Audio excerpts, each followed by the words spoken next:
বিগত সরকারের সময় শুধু একটি জেলায় এলজিআরডি থেকেই ৩.৫ কোটি টাকা লোপাট হয়েছে বলে জানিয়েছেন স্থানীয় সরকার মন্ত্রী ও বিএনপি মহাসচিব মির্জা ফখরুল ইসলাম আলমগীর। শনিবার বিকেলে ইঞ্জিনিয়ার্স ইনস্টিটিউশন আইইবির ৭৮তম প্রতিষ্ঠাবার্ষিকী উপলক্ষে প্রকৌশলীদের সংবর্ধনা অনুষ্ঠানে তিনি এসব কথা বলেন।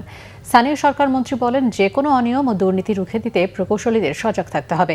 বিএনপি মহাসচিব বলেন, স্বাধীনতার পর থেকেই বারবার গণতন্ত্রের জন্য লড়াই করেছে দেশের মানুষ।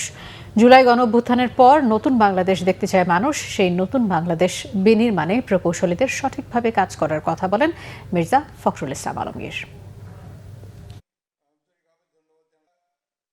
আমাদের যে ছেলেরা যারা রক্ত দিয়েছে, যারা প্রাণ দিয়েছে, আমাদের যে বাংলাদেশকে আবার একটা নতুন সুযোগ সৃষ্টি করে দিয়েছে, তাদের সেই রক্তের ধারাকে যেন আমরা কখনোই ম্লান হতে না দিই এবং কখনোই যেন সেটা আমাদের কারণে সেটা যেন কখনো আপনার ক্ষতিগ্রস্ত না হয়।